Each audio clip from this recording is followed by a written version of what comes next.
Mesir, dengan 3000 tahun sejarahnya, merupakan salah satu peradaban tertua di dunia dan didirikan di tepi Sungai Nil di daerah yang kala itu dikenal sebagai Mesir Bawah. Dengan wilayah yang membentang dari delta Sungai Nil ke arah selatan, Mesir menjadi salah satu negara termakmur dan terkuat di masa itu.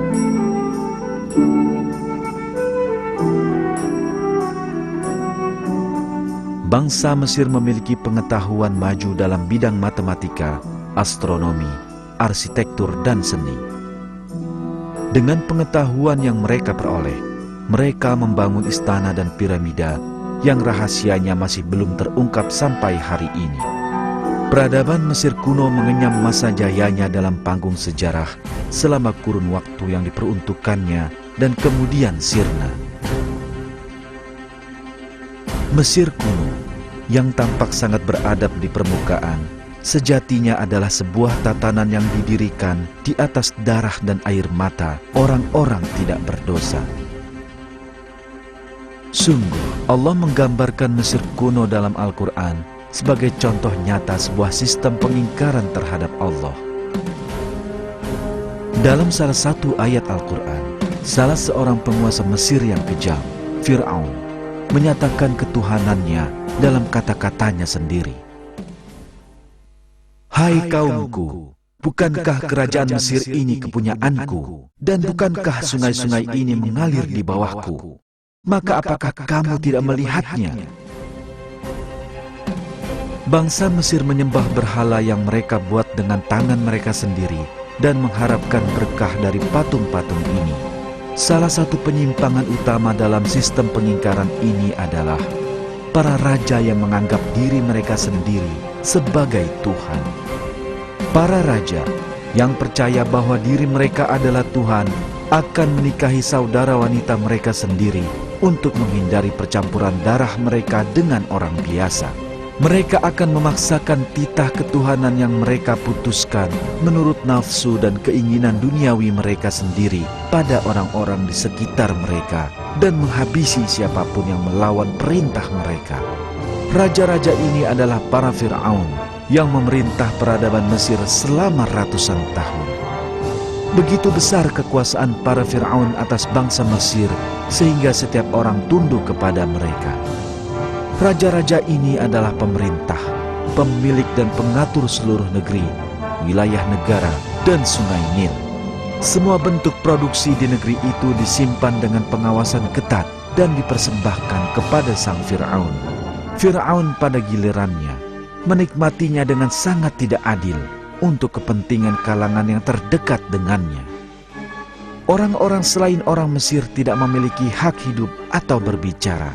Sebagai akibat ketidakadilan yang disebabkan kekuasaan dan pemerintahan para Fir'aun yang tidak berpendirian, budak-budak yang bukan orang Mesir mengalami penindasan terberat. Pemerintahan kerajaan dan perbudakan telah ada pada semua peradaban dalam sejarah. Tapi pedihnya penderitaan budak-budak di Mesir belum pernah terjadi dalam peradaban lain manapun. Setiap Fir'aun dalam sejarah Mesir kuno memiliki kuil-kuil dan kota-kota yang dibangun untuk menunjukkan kekuasaan dan kekayaannya. Beribu-ribu budak dipekerjakan dengan kejam hingga tewas dalam pembangunan kota-kota ini. Mereka tidak berhak untuk beristirahat. Budak-budak tidak pernah dianggap sebagai bagian bangsa Mesir. Mereka tidak mendapat hak hidup dan kebebasan berbicara, sementara orang Mesir hidup dalam kecukupan dan kemewahan.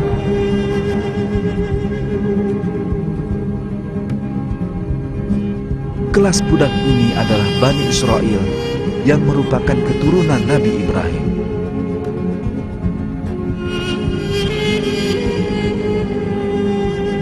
Menurut ayat-ayat Al-Quran, orang Mesir memperbudak dan menindas Bani Israel untuk mempertahankan terus berlangsungnya sistem perbudakan. Penindasan terhadap Bani Israel telah mencapai suatu tingkat di mana jumlah mereka pun dibatasi. Wanita-wanita yang mampu bekerja dibiarkan hidup, dan anak-anak lelaki yang baru lahir dibunuh tanpa belas kasih.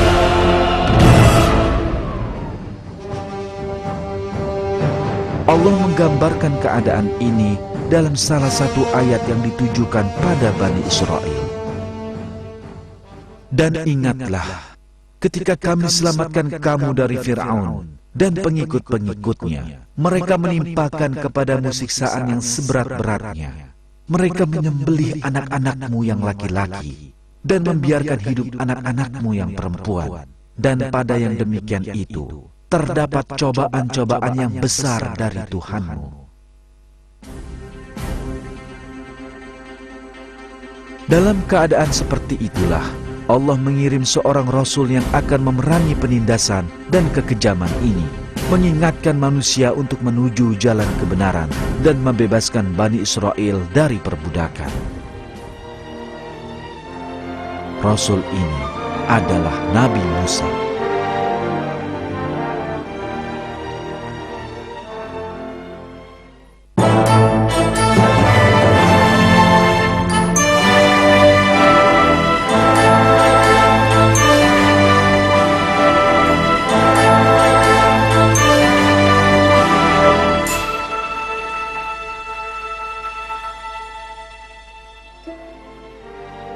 Nabi Musa dilahirkan dari sebuah keluarga Bani Israel yang diperbudak. Ibunya khawatir anak laki-lakinya akan dibunuh oleh tentara Fir'aun. Kekhawatiran ini berlanjut sampai ia menerima ilham dari Allah. Allah mengilhamkan kepada ibu Nabi Musa apa yang harus dilakukannya. Sebelum orang-orang suruhan Fir'aun berkesempatan membunuh bayi ini, ibu Nabi Musa meletakkannya di dalam sebuah peti dan menghanyutkannya di sungai Nil. Aliran sungai membawa Nabi Musa menuju istana Fir'aun.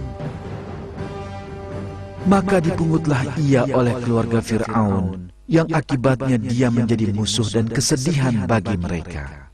Sesungguhnya Fir'aun dan Haman beserta tentaranya adalah orang-orang yang bersalah.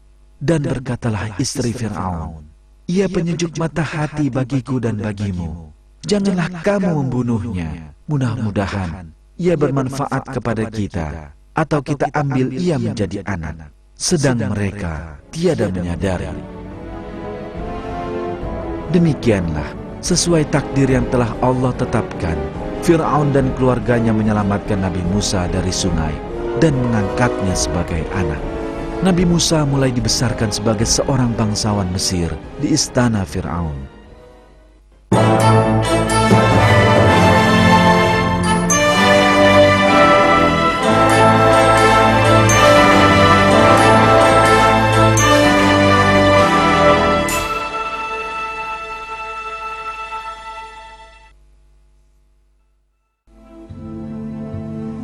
Nabi Musa tumbuh di istana Fir'aun. Ia mencapai dewasa dan Allah memberinya pengetahuan dan kebijaksanaan. Kejadian yang menjadi titik balik dalam hidupnya adalah sebuah perkelahian yang melibatkannya. Dalam perkelahian ini, Nabi Musa membela seorang pria dari kaumnya tanpa menyelidiki siapa yang berada di pihak yang benar. Walaupun ia tidak berniat membunuhnya, lelaki yang satunya meninggal karena pukulannya. Nabi Musa menyadari ia telah membuat kesalahan dan bertaubat, berlindung kepada Allah. Ia memohon ampunan Allah atas dosa yang telah diperbuatnya. Ia berjanji tidak akan membela orang yang berbuat dosa di masa mendatang.